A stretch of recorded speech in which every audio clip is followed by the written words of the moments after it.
hati kita untuk datang menyembah Tuhan pada hari ini. Mari kita datang dengan hati yang bersyukur. Mari kita datang dengan mempersembahkan hati kita menyembah Tuhan. Mari kita berdoa.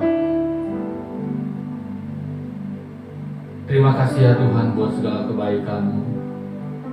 Engkau sungguh baik bagi kami ya Bapa. Kalau kami ada sampai pada hari ini, semua adalah karena kebaikan-Mu. Semuanya karena pemeliharaan-Mu dalam kehidupan kami Bapa. Terima kasih buat karya-Mu, karya keselamatan-Mu Tuhan, karya kasih-Mu yang begitu besar dalam kehidupan kami Bapa. Ajar kami terus untuk mengasihi Engkau, ajar kami terus untuk mencintai Engkau. Terima kasih Bapak, pada saat ini ya Tuhan kami ingin menyembah-Mu. Haleluya. Terima kasih.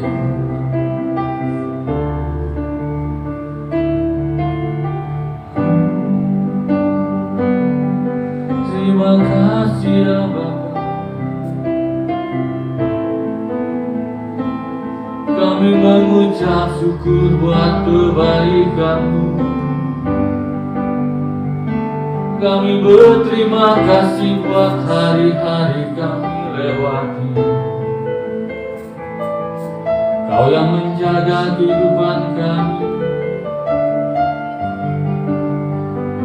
Kau yang melindungi kami ya Bapa. Kami sungguh bersyukur. Kami berterima kasih.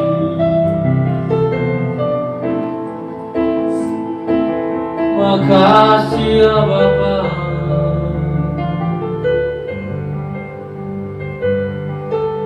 Yesus kami bersyukur.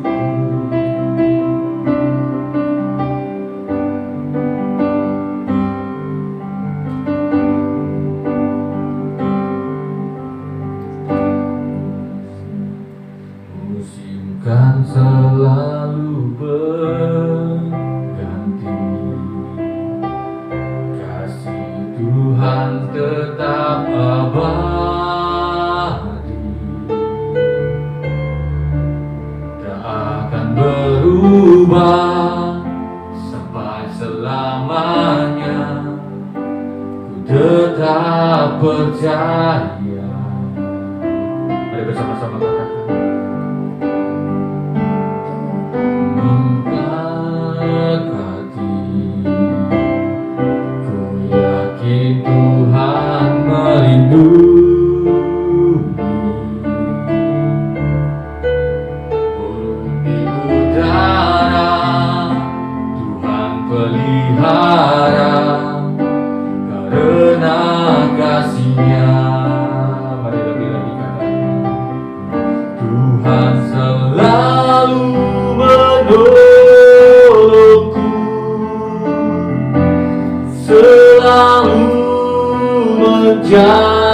Jagaku,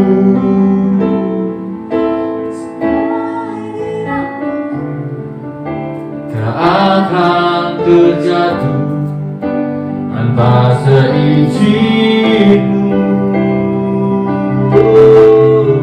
Tuhan selalu menolongku,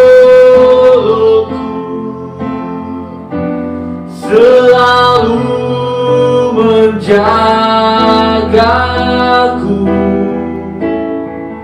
Dia mengenyangkanku dan peliharaku seumur hidupku. Mari bersama-sama katakan pujian. Ku yakin Tuhan memberkati,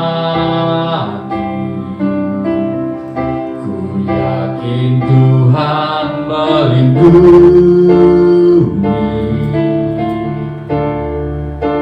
burung di udara Tuhan pelihara, karena kasih-Nya. Tuhan selalu menolongku,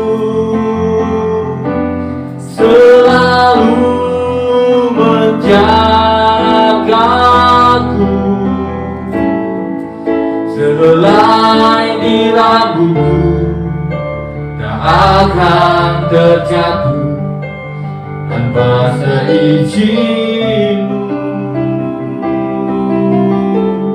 Tuhan selalu menolongku, selalu menjagaku. Dia mengenyangkanku dan peliharaku seumur hidupku. Mari lebih lagi katakan, menolongku, selalu menjagaku. Selai di rambutku tak akan terjatuh tanpa seizin-Mu. Tuhan selalu menolongku, selalu menjagaku. Dia mengenyangkanku dan peliharaku seumur hidupku. Dia mengenyangkanku, Dia mengenyangkanku dan peliharaku seumur hidupku. Dia mengenyangkanku, Dia mengenyangkanku dan peliharaku seumur hidupku.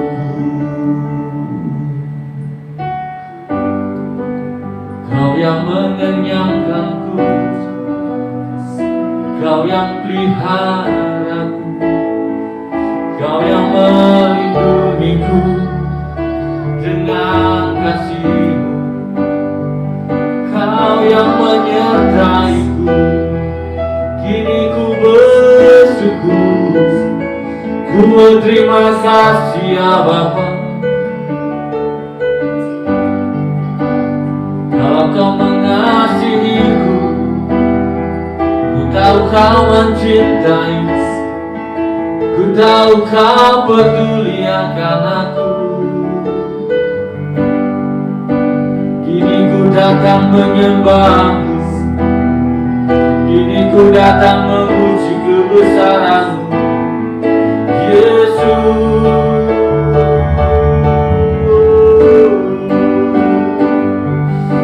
Kami bersyukur, kami berterima kasih buat penyertaan-Mu, buat kasih-Mu yang besar. Haleluya, oh haleluya, terima kasih. Mengalir kuasa Roh Kudus, mengalir ucapan syukur kami dari hati yang terdalam. Kami sembah Kau Raja kami, oh Yesus. Sikara bala bala bala bala, sira bala bala bala bala bala bala bala, sikara bala bala bala bala bala bala, sira bala bala bala, oh Raya sejarah bala bala bala. Mari penuhi baiknya dengan ucapan syukur kita. Mari naikkan ucapan syukur kita, sembah Bapa, sembah Raja. Yesus Kau kekasih jiwa, Yesus ku mencintai-Mu. Haleluya. Sira bala bala bala bala bala bala bala bala bala bala bala bala ya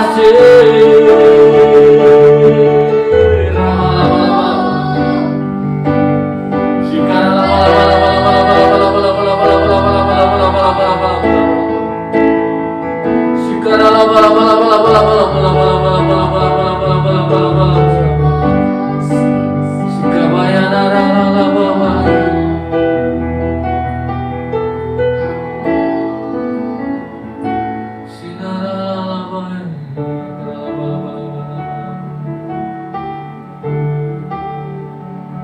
kasih ya Tuhan buat karya-Mu di atas kayu salib. Lama-lama kami bersyukur kalau Engkau sampai hari ini terus mengasihi kami. Dan ajar kami terus untuk selalu mengasihi Engkau melebihi segala apa yang ada.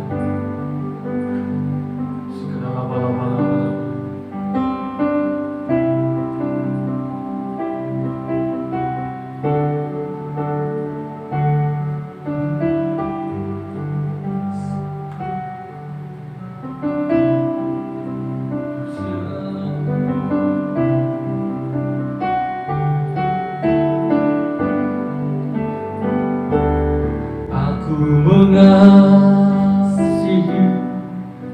Engkau Yesus dengan segenap hatiku. Aku mengasihi Engkau Yesus dengan segenap jiwaku.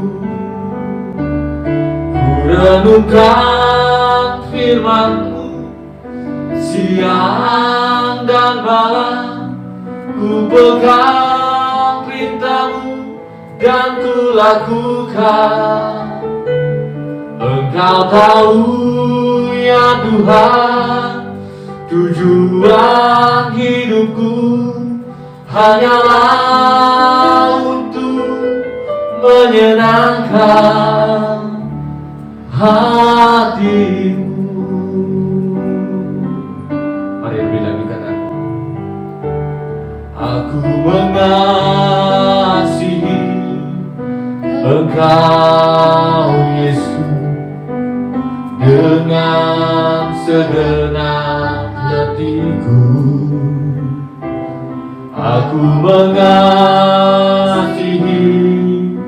Engkau Yesus dengan segenap jiwaku. Ku renungkan firman-Mu siang dan malam, ku pegang perintah-Mu dan ku lakukan. Engkau tahu ya Tuhan, tujuan hidupku hanyalah untuk menyenangkan hati-Mu.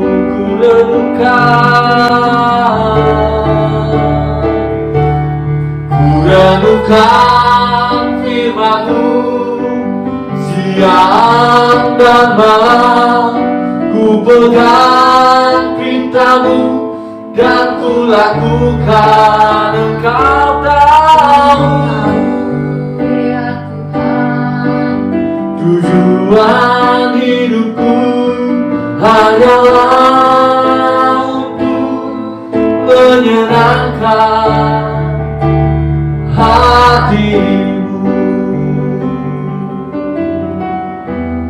Menyenangkan hati-Mu,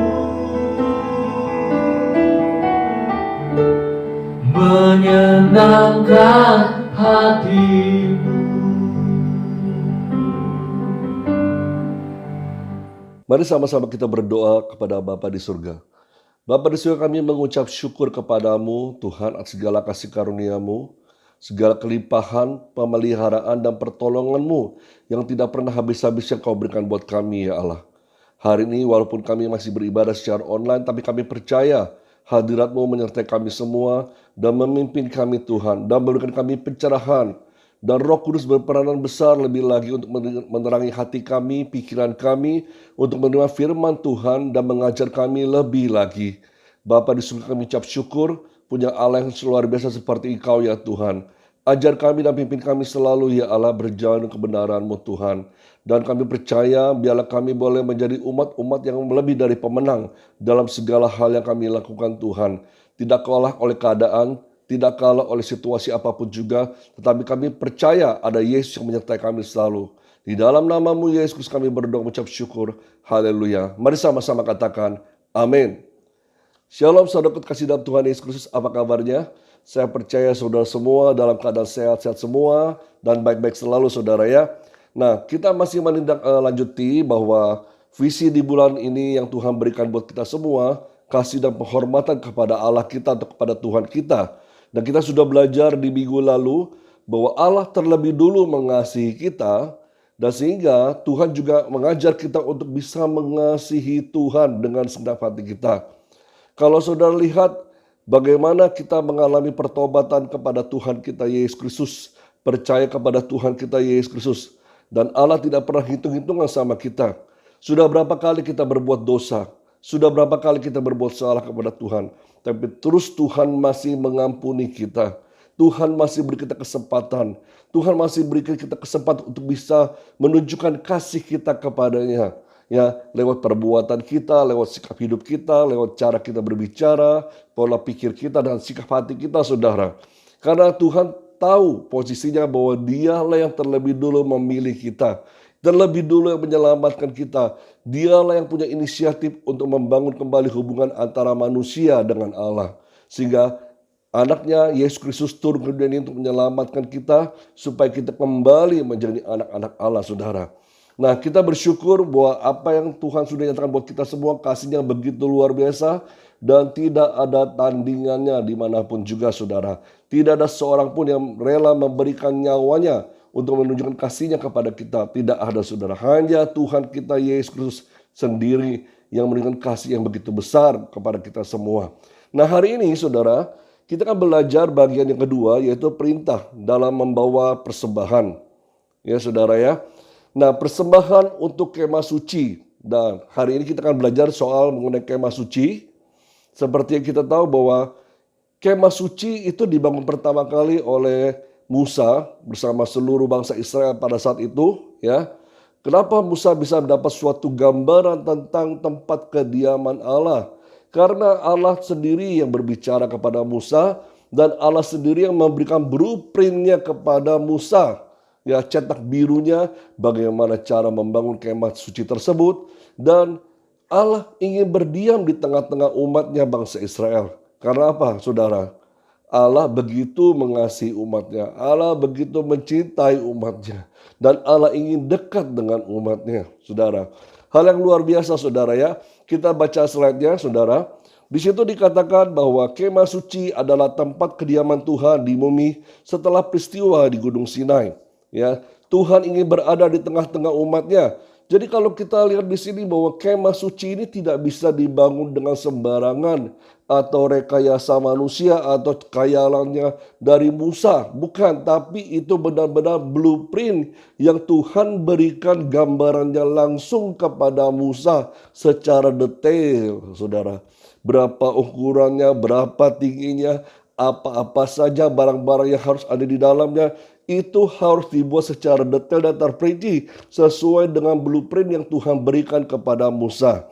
Nah, kemudian kita lihat lagi, saudara, bahwa Tuhan ingin berada di tengah-tengah umatnya. Kemah suci ini menunjukkan atau menandakan kehadiran Allah di tengah-tengah umat Israel, saudara. Nah, kalau kita lihat, kalau kita pernah pelajari sebelum-sebelumnya, Allah itu adalah Allah roh dan Dia ingin berdiam di tengah-tengah manusia. Bukan karena menunjukkan keterbatasannya, tetapi Dia sendiri yang mau ada di tengah-tengah umat manusia. Dia sendiri begitu mengasihi umat manusia sehingga mau ada di tengah-tengahnya, saudara. Berdiam di tengah-tengahnya dan manusia bisa mengenal Dia lebih lagi. Kalau selama ini mungkin kehadiran Tuhan hanya sekedar begitu ditakuti, ya, begitu disegani dan tidak kelihatan wujudnya, tidak kelihatan penampakan seperti apa. Tapi dengan adanya kemah suci ini, penampakan Tuhan begitu nyata di tengah-tengah umat Israel, saudara. Nah, umat Israel diperintahkan untuk membawa persembahan bagi pembangunan kemah suci, ya, seperti barang-barang mewah yang bagus-bagus, ada emas, ada permata, ada kayu-kayu yang mahal-mahal, dan kain-kain ungu yang pada saat itu kain ungu ini dipakai oleh para raja-raja. Kita sama-sama baca firman Tuhan ya, saudara ya. Di Keluaran 25 ayat 2, Kemudian Keluaran 35 ayat 4 sampai 5 dan 21 sampai dengan 24, Saudara. Katakanlah kepada orang Israel supaya mereka memungut bagiku persembahan khusus dari setiap orang yang terdorong hatinya. Haruslah kamu pungut persembahan khusus kepadaku itu. Ya.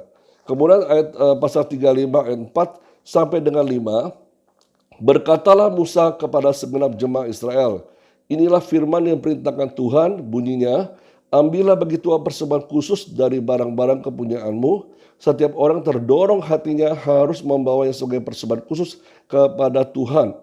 Emas, perak, tembaga, kain ungu tua, kain ungu muda, kain kirmisi, lenan halus, bulu kambing, kulit domba jantan yang diwarnai merah, kulit lumba-lumba, dan kayu penaga. Minyak untuk penerangan, rempah-rempah untuk minyak urapan, dan untuk ukupan dari wangi-wangian. Permata krisopras dan permata tatahan untuk baju efod dan untuk tutup dada. Kemudian juga dikatakan di ayat 21 sampai dengan 24, sesudah itu datanglah setiap orang tergerak hatinya, setiap orang terdorong jiwanya, membawa persembahan khusus kepada Tuhan untuk pekerjaan melengkapi kemah pertemuan dan untuk segala ibadah di dalamnya dan untuk pakaian kudus itu. Maka datanglah mereka, baik laki-laki maupun perempuan, setiap orang terdorong hatinya dengan membawa anting-anting hidung, anting-anting telinga, cincin meterai dan kerongsang. Segala macam barang emas, demikian juga setiap orang yang mempersembahkan persembahan unjukan dari emas bagi Tuhan. Juga setiap orang yang mempunyai kain ungu tua, kain ungu muda, kain kirmisi, lenan halus, bulu kambing, bulu domba jantan diwarnai merah dan kulit lumba-lumba datang membawanya. Setiap orang hendak mempersembahkan persembahan khusus dari perak atau tembaga, membawa persembahan khusus yang kepada Tuhan itu, dan setiap orang mempunyai kayu penaga membawa juga untuk segala pekerjaan mendirikan itu. Dan di situ saya garis merahi atau berikan tanda merah bahwa orang-orang ini yang tergerak hatinya, ya, orang-orang tergerak hatinya untuk membangun kemah suci ini, yang ingin memberikan persembahan buat pembangunan kemah suci ini. Kalau kita lihat perhatikan kok aneh juga ya, Tuhan ingin bangun tempat kediamannya di muka bumi ini, tapi kenapa Tuhan minta kepada bangsa Israel yang baru keluar dari tanah Mesir, negeri Mesir, dan baru gitu ya, bebas dari perbudakan. Mereka selama di Mesir hidup sebagai budak, Saudara. Bisa dikatakan hidup mereka miskin, tidak punya apa-apa. Tetapi kenapa waktu membangun kemah suci ini bukan Tuhan yang sediain ya semuanya, tapi kenapa minta dari bangsa Israel untuk menyediakan barang-barang yang mahal-mahal ini, barang yang bagus-bagus ini, Saudara ya. Nah, kalau kita lihat kembali kepada flashbacknya, Saudara, ya. Jadi waktu umat Israel sebelum keluar pada akhir-akhir sebelum dia keluar dari negeri Mesir, ya, Tuhan meminta kepada mereka untuk meminta kepada orang-orang di Mesir, ya, segala harta benda dari orang-orang Mesir, ya, untuk mereka bawa keluar, Saudara ya. Dan ternyata Tuhan sendiri yang menggerakkan hati orang-orang Mesir sehingga begitu mereka minta, mereka rela memberikannya. Di ayat 35 dikatakan, orang Israel melakukan juga seperti kata Musa. Mereka meminta dari orang Mesir barang-barang emas dan perak serta kain-kain. Dan Tuhan membuat orang Mesir bermurah hati terhadap bangsa itu sehingga memenuhi permintaan mereka. Demikianlah mereka merampasi orang Mesir itu. Nah, kalau kita lihat sendiri, Saudara, ternyata kenapa Tuhan meminta kepada bangsa Israel untuk menyediakan barang-barang terbaik buat membangun kemah suci ini? Karena ternyata sebelumnya Tuhan juga sudah memberkati orang Israel dengan barang-barang terbaik juga dari Mesir. Ya, sebelum mereka keluar dari Mesir, mereka diminta untuk meminta. Dan kalau kita coba renungkan hidup kita, Saudara ya, coba kita lihat diri kita kembali, bagaimana Tuhan memberkati hidup kita, ya. Ada banyak hal, kejadian-kejadian atau perkara-perkara atau kerjaan kita, usaha kita, di mana tiba-tiba ada datang berkat yang terjadi dalam kehidupan kita. Harus kita lihat bahwa berkat itu adalah dari Tuhan, Saudara. Karena Tuhan yang menggerakkan hati setiap orang, misal dalam bisnis, dalam pekerjaan, dalam usaha, sehingga kita memperoleh berkat yang banyak. Tetapi harus kita ketahui berkat yang kita peroleh ini bukan hanya untuk diri kita sendiri, yang kita makan sehingga kita lupa akan Tuhan kita, tetapi berkat itu ada tujuannya. Seperti Tuhan memberkati bangsa Israel, ada tujuannya supaya bangsa Israel bisa membangun kemah suci. Ya, Tuhan memberkati kita juga ada tujuannya, yaitu untuk memuliakan Tuhan. Entah bagaimana caranya, apakah itu untuk membangun rumah Tuhan kah, atau itu untuk pelayanan, untuk memperhatikan orang-orang yang kekurangan kah. Ada banyak hal yang Tuhan bisa gunakan lewat berkat-berkat yang Tuhan sudah berikan kepada kita, saudara. Jangan salah, kalau setiap berkat yang Tuhan berikan itu, jangan salah kita pakai, saudara. Seperti bangsa Israel pernah salah memakai berkat Tuhan ini, ya, mereka bukan untuk membangun kemah suci, belum diperintah untuk membangun, tetapi mereka memakai barang-barang mewah ini untuk membuat lembu emas untuk penyembahan berhala. Nah, ini sesuatu hal yang sudah menyimpang dalam kehidupan bangsa Israel, dan ini menjadi pelajaran buat kita semua bahwa berkat Tuhan ada tujuannya yang Tuhan inginkan dari kehidupan kita untuk kita gunakan, saudara. Ya, kita lanjut kepada slide berikutnya lagi. Ya, di situ dikatakan bahwa kepindahan Tuhan ke bumi dan diam di dalam kemah suci dapat dilihat dalam bentuk awan yang menutupi atau memenuhi kemah suci. Coba kita buka firman Tuhan di Keluaran 40 ayat 3 ayat 34, saudara. Sampai dengan 35. Lalu awan itu menutupi kemah pertemuan dan kemuliaan Tuhan memenuhi kemah suci. Sehingga Musa tidak dapat memasuki kemah pertemuan sebab awan itu hinggap di atas kemah itu dan kemuliaan Tuhan memenuhi kemah suci. Nah, kalau kita lihat di sini, Tuhan benar-benar mau menyatakan dirinya atau menyatakan kehadirannya tinggal di tengah-tengah bangsa Israel, ya. Dan itu ditunjukkan dengan awan kemuliaan Tuhan yang menutupi kemah suci tersebut, saudara. Kalau selama ini mungkin mereka hanya mendengar suara-suaranya Tuhan gitu ya, dari Gunung Sinai seperti guntur, gemuruh segala macam, saudara.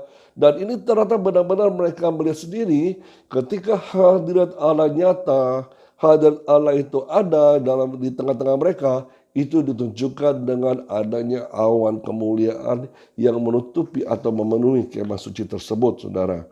Jadi kehadiran Tuhan ini sungguh nyata di depan matanya bangsa Israel. Mereka melihat sendiri dan mereka juga mendengar suaranya Tuhan, saudara ya. Lalu kemudian juga dikatakan dalam slide berikut ini, begitu kuat kehadiran surgawi sehingga Musa pun tidak dapat masuk ke dalam kemah suci. Sebagai perujukan kepada bangsa Israel bahwa itulah tempat kediamannya. Kehadiran Tuhan dalam bentuk tiang awan dan tiang api di kemah suci itu bagaikan mercusuar bagi bangsa Israel dalam perjalanan mereka di padang gurun. Ya, kalau kita lihat, saudara, kita refleksikan bahwa ternyata pembangunan kemah suci ini sebagai tanda tempat bersemayamnya Tuhan di tengah-tengah bangsa Israel, ya, itu juga cerminan nanti dalam perjanjian baru ketika Tuhan juga hadir di tengah-tengah umatnya bangsa Israel, yaitu dalam wujud Yesus Kristus, saudara. Dia turun ke dunia ini menjadi manusia, tinggal bersama-sama dengan manusia, untuk bergaul dengan manusia, mengenal manusia, dan kehadiran begitu sangat nyata di tengah-tengah bangsa Israel, bangsa Yahudi pada saat itu. Dan membuat kuasa Tuhan sungguh-sungguh nyata buat bangsa Israel pada saat itu. Nah, sekarang kalau dilihat kepada masa kini, masa sekarang ini, kita lihat bahwa adanya gereja-gereja Tuhan di mana-mana, gitu ya. Itu menyatakan bahwa Tuhan ingin hadir juga di tengah-tengah jemaatnya. Tuhan ingin hadir juga untuk selalu jemaatnya merasakan kasih Allah, hadirat Tuhan, berjumpa dengan Tuhan, mendengarkan firman Tuhan. Ya, ketika kita dalam gereja, dalam ibadah, kita bisa memuji, menyembah Tuhan, merasakan kasih Allah, merasakan hadiratnya, dan Tuhan berfirman kepada kita, memanifestasikan kehadirannya. Itu tanda betapa Allah mengasihi kita. Ya, saudara. Tetapi kita juga lihat Tuhan memberikan secara menyeluruh segala macam solusi-solusi. Kalau kita sudah belajar, oh ternyata Tuhan juga tidak hanya hadir dalam suatu tempat atau di suatu tempat tertentu, saudara, tetapi juga Tuhan hadir di mana-mana. Ya, sehingga saat ini pun kita masih bisa beribadah secara online di rumah kita masing-masing. Tetapi ingat saudara, walaupun kita beribadah secara online, tetapi saudara tetap harus fokus, tetap harus mati kita matanya tertuju kepada Tuhan, bukan kepada yang lain saudara. Seringkali kita mungkin sudah ibadah di rumah, udah keenakan, santai selalu saudara ya. Dan akhirnya kita kurang kusuk dalam beribadah, tidak sungguh-sungguh dalam menyembah Tuhan, ya hanya sekedarnya doang. Sekedarnya saja dalam mendengarkan firman Tuhan atau memuji menyembah Tuhan. Ayo tetap semangat, tetap menyala-nyala walaupun kita beribadah secara online di rumah. Dan syukur puji Tuhan kalau minggu depan kita sudah mulai bisa beribadah secara tatap muka lagi ya. Doakan supaya ibadah tatap muka ini bisa terus berlangsung dengan baik saudara. Tanpa ada hambatan apapun juga. Ya, kemudian kita lihat lagi bahwa slide berikutnya. Kita lihat kepada slide berikutnya lagi. Ternyata Tuhan punya tujuan dalam membangun kemah suci saudara ya. Di situ dikatakan bahwa yang pertama, kerinduan Tuhan untuk diam bersama-sama dengan umatnya. Yang ditandai dengan dibangunnya kemah suci tersebut. Mari kita buka firman Tuhan di Keluaran 25 ayat 8 sampai dengan 9. Dan mereka harus membuat tempat kudus bagiku supaya aku akan diam di tengah-tengah mereka. Menurut segala apa yang kutunjukkan kepadamu sebagai contoh kemah suci dan sebagai contoh segala perabotannya. Demikianlah harus kamu membuatnya. Jadi benar-benar pembangunan kemah suci ini benar-benar detail sekali, rinci sekali. Sampai segala macam perabotannya pun Tuhan sudah atur semuanya. Seperti apa bentuknya dan bagaimana cara membuatnya saudara ya. Nah ternyata juga Tuhan tunjuk orang-orang yang tepat dalam membangun atau membuat peralatan-peralatan yang ada dalam kemah suci tersebut. Yang kedua kita lihat bahwa tujuan Tuhan dalam membangun kemah suci adalah sebagai tempat kediaman Tuhan. Yaitu Tuhan dan Raja Israel sebagai tempat yang suci. Ya, itu ditujukan dengan adanya kemah suci dan awan kemuliaan Tuhan yang memenuhi kemah suci tersebut. Lalu yang ketiga dikatakan sebagai tempat di mana Tuhan berbicara dan berfirman kepada Musa. Firman Tuhan itu akan diberikan kepada umatnya. Ya, kalau ada di situ nanti ada ruang maha kudus, ada ruang suci, ada ruang kudus dan pelataran saudara. Dan tabut Allah ditempatkan ruang maha kudus di mana Tuhan berbicara, Tuhan nyatakan kehadirannya kepada umatnya. Di situ Tuhan berfirman.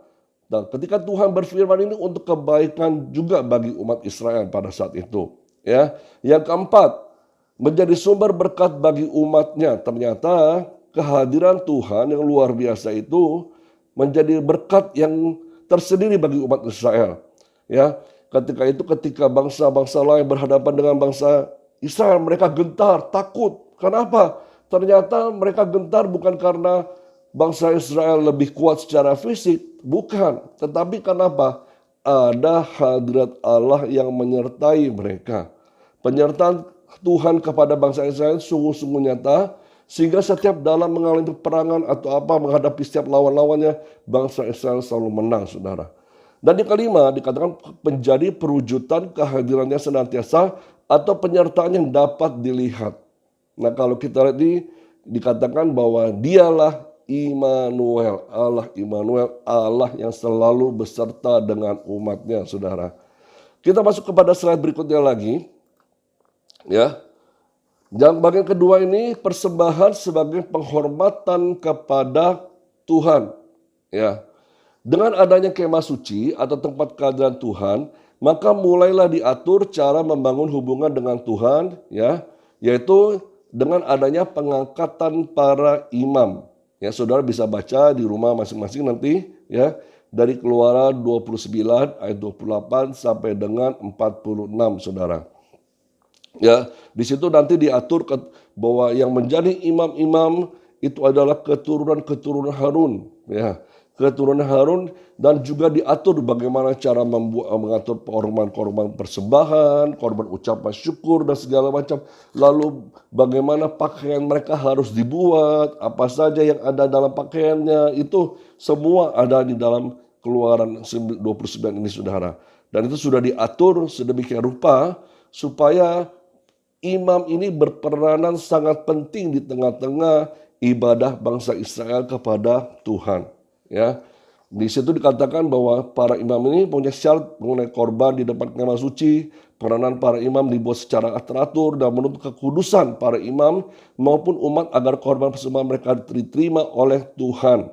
Jadi Tuhan mengangkat para imam ini bukan sekedar mengangkat aja, tetapi mewakili bangsa Israel dalam beribadah kepada Tuhan.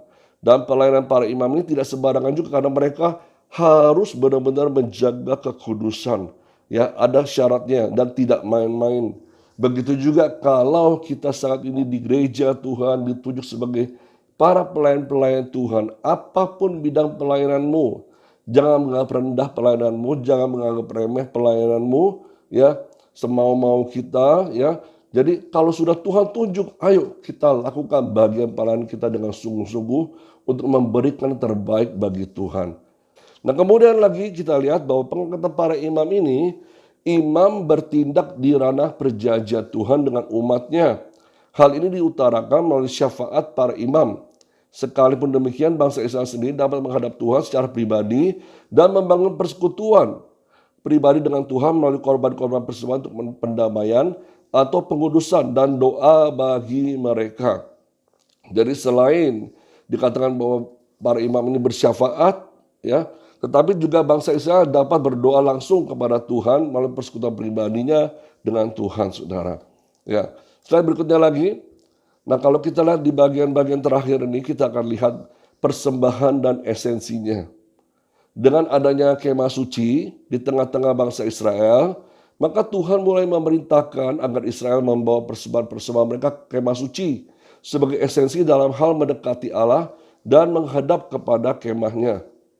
Harus saudara perhatikan bahwa Tuhan tidak menuntut persembahan ini sebagai sesajen bagi Tuhan. Bukan sebagai sesajen kepada Tuhan, tetapi kita akan pelajari lagi nanti, ya, ada esensi penting dari setiap persembahan yang kita bawa kepada Tuhan. Ya, bukan hanya persembahan kehadiran kita saja, tetapi ada suatu bukti, tanda bahwa engkau atau kita datang kepada Tuhan dengan hati yang mengasihi Tuhan, dengan rindu untuk memberikan terbaik buat Tuhan. Ya, Tuhan tidak lihat di sini berapa besar. Saudara ingat ketika seorang janda yang hanya memberikan 2 peser, Tuhan melihat kerelaan hati janda itu.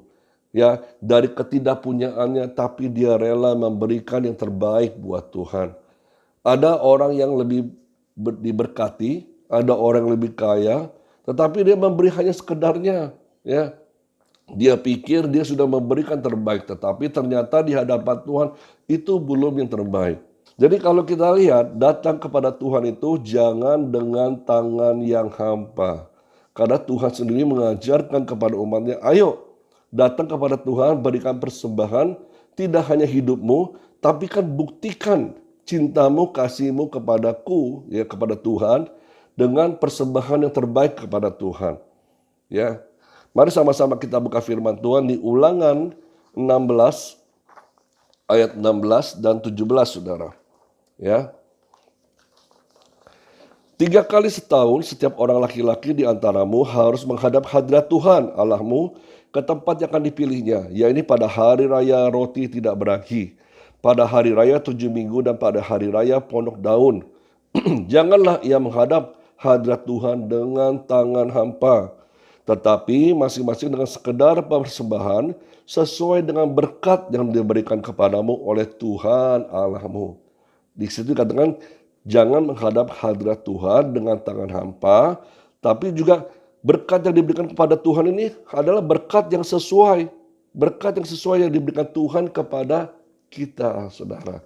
Jadi jangan berlebih-lebihan, Tetapi juga jangan pelit-pelit gitu saudara ya. Tetapi benar-benar sesuai dengan berkat yang Tuhan berikan kepada kita.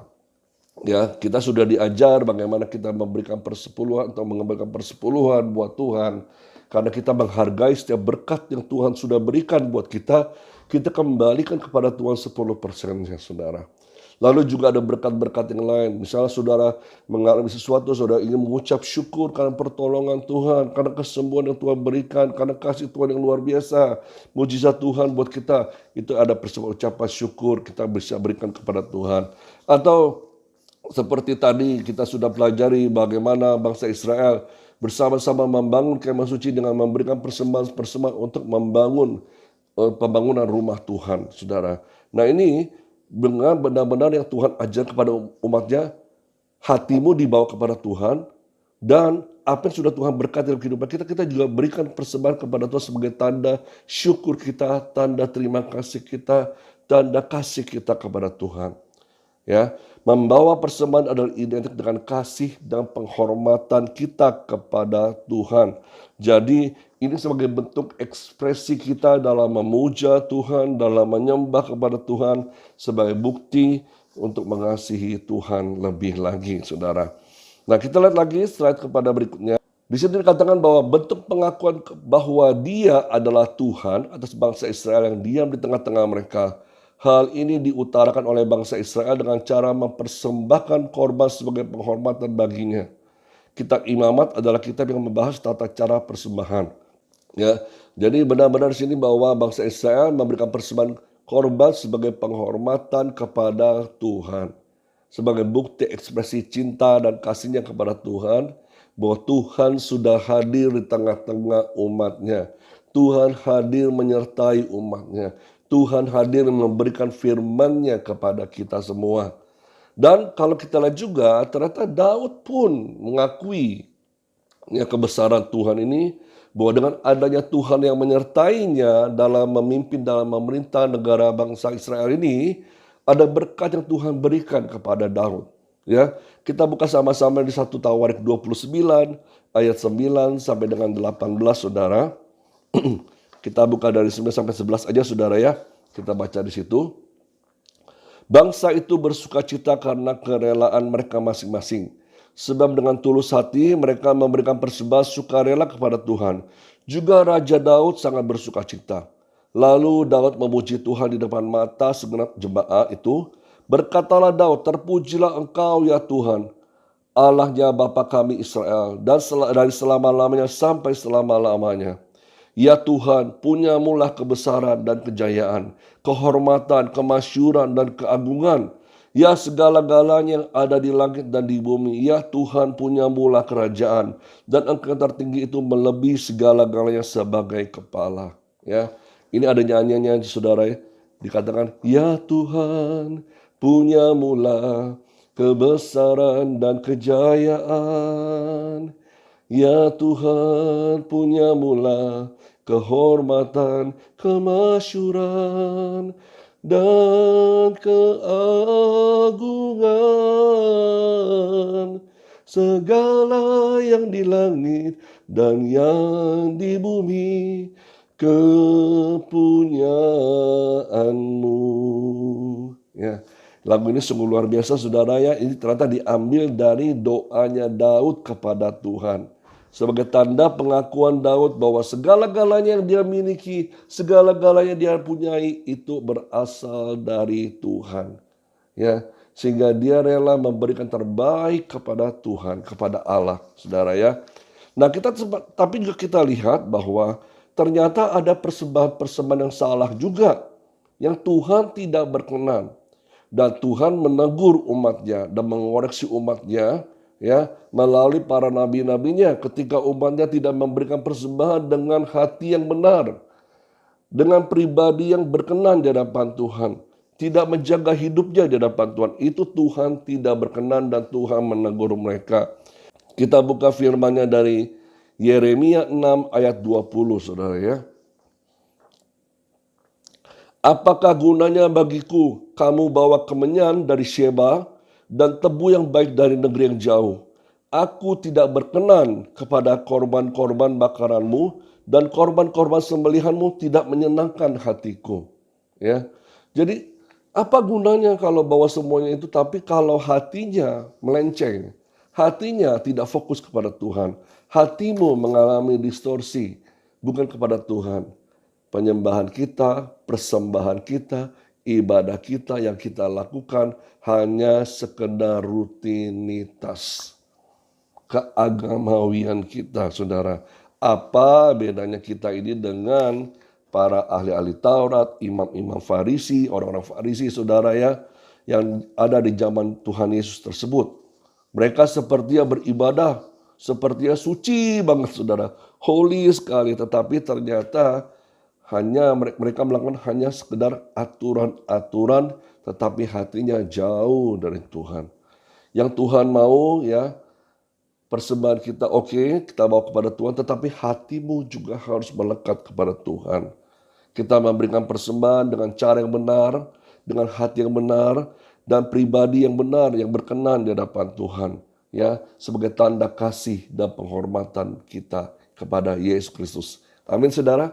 Nah, pada hari ini kita sama-sama akan menyambut perjamuan kudus di hadapan Tuhan. Tetapi sebelumnya kita akan satu pujian di hadapan Tuhan kita, Yesus Kristus. Haleluya. Terima kasih Tuhan Yesus. Kami bersyukur padamu untuk firman-Mu, Tuhan, yang mengajar kami kepada kebenaran. Bagaimana kami harus membawa persembahan kami dengan cara yang benar di hadapan-Mu, ya Allah. Dengan hati yang mengasihi-Mu, mencintai-Mu, dan bersyukur atas segala sesuatu Tuhan sudah kerjakan di kehidupan kami. Terima kasih Tuhan Yesus, kami ucap syukur. Haleluya. Haleluya Yesus.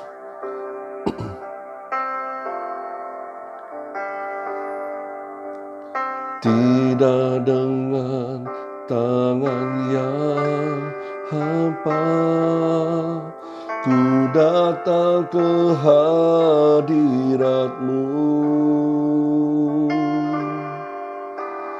menyatakan rasa syukurku atas segala berkat-Mu. Tidak dengan tangan yang hampa ku sujud menyembah-Mu, persembahkan seluruh hidupku di atas mezbah-Mu. Segalanya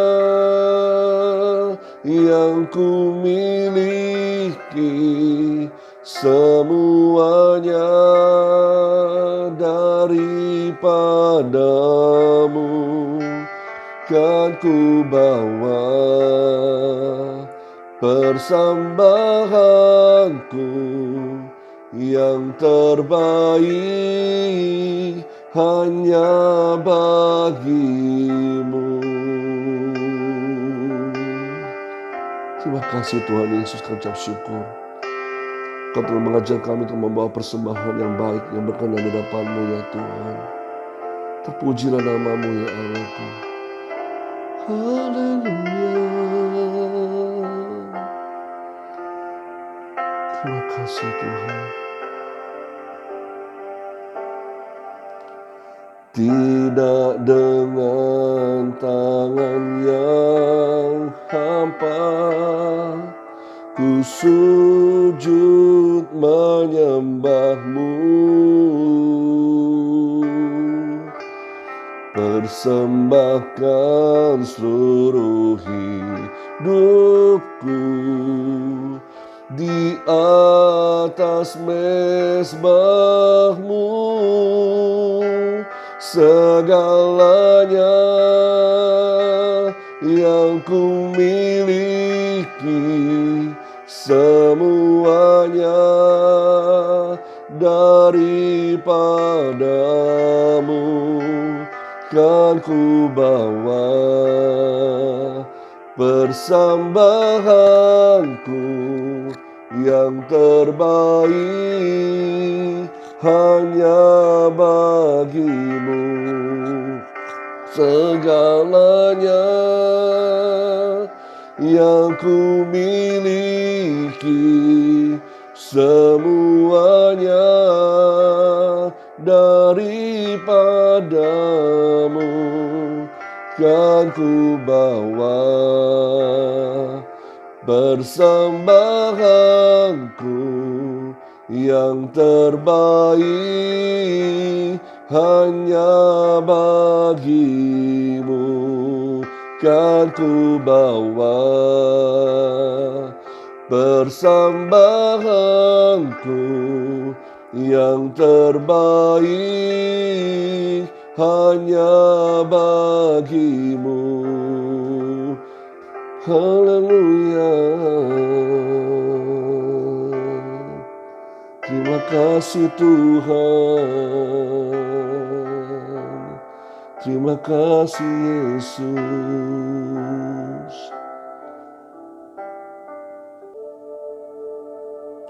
Mari saat ini kita juga siapkan hati kita untuk menyambut perjamuan kudus di dalam Tuhan kita Yesus Kristus. Kita boleh mengingat pengorbanannya yang Tuhan sudah berikan buat kita semua. Dia rela turun ke dunia ini, memberikan nyawanya buat kita. Dia turun ke dunia ini membuktikan bahwa dia mengasihi kita. Dia turun ke dunia ini menyatakan ingin dia bertemu dengan kita, bersahabat dengan kita, bergaul dengan kita. Dan sebagai bukti cintanya kepada kita, bahwa Allah bukan Allah yang jauh, tetapi Allah yang dekat dengan kita. Kita boleh bersekutu dengan tubuh dan darahnya pada hari ini. Kita boleh mengingat pengorbanannya. Kita boleh mengingat kematiannya di kayu salib buat kita semua. Kita boleh mengingat dia sudah bangkit, memberi kemenangannya bagi kita semua, saudaraku terkasih. Terima kasih Tuhan Yesus. Kuduskan roti dan anggur yang akan kami santap sebentar ini Tuhan. Dengan nama Tuhan Yesus Kristus. Terima kasih. Mari sama-sama saudara terkasih, kita angkat roti di tangan kanan kita tinggi-tinggi. Sebab apa yang telah kuteruskan kepadamu, telah kuterima dari Tuhan. Pada malam waktu ia diserahkan, ia mengambil roti, dan sudah itu ia mengucap syukur atasnya. Lalu ia memecah-mecahkannya. Dan ia berkata, inilah tubuhku yang diserahkan bagi kamu. Perbuatlah ini menjadi peringatan akan aku. Bukankah roti yang kita angkat ini sebagai lambang dari tubuh Kristus? Amin. Mari kita makan roti ini bersama-sama di dalam nama Tuhan Yesus Kristus.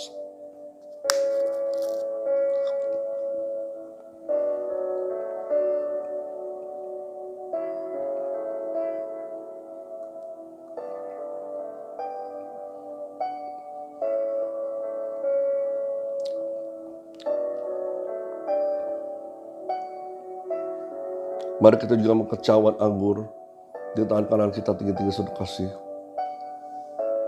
Demikian juga ia mengambil cawan sudah makan. Lalu Tuhan Yesus berkata, cawan ini adalah perjanjian baru yang dimantarkan oleh darahku. Perbuatlah ini setiap kali kamu meminumnya, menjadi peringatan akan aku. Sebab setiap kali kamu makan roti ini dan minum cawan ini, kamu memberitakan kematian Tuhan sampai ia datang kembali. Bukankah anggur dalam cawan yang kita angkat ini sebagai lambang dari darah Kristus? Amin. Mari kita minum anggur ini bersama-sama di dalam nama Tuhan Yesus Kristus. Terima kasih Tuhan buat tubuh dan darah-Mu yang kami boleh bersatu dengan Engkau ya Bapa, mengingat segala kasih dan pengorbanan-Mu buat kami semua. Kami percaya kami terima kesembuhan, kami terima pertolongan-Mu, kami terima rahmat-Mu yang luar biasa buat kami semua.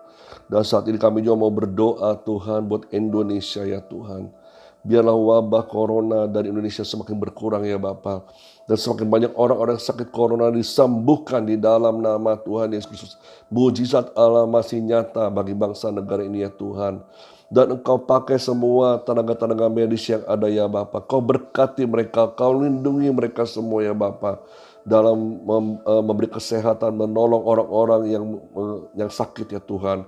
Dan biarlah kuasa-Mu nyatakan buat mereka juga ya Bapa. Kami juga berdoa buat vaksin COVID-19 ini ya Tuhan. Biarlah benar-benar efektif buat seluruh masyarakat Indonesia ya Allah. Kami mengucap syukur, berkati pemerintah negeri kami, Bapak Presiden, seluruh pejabat pemerintahan yang ada, supaya bisa mengatur negeri yang bijaksana ya Bapa, dengan hati yang takut akan Tuhan. Engkau beri kemakmuran, kesejahteraan buat bangsa negara Indonesia, yang hari ini banyak kehilangan pekerjaan, kehilangan usaha mereka.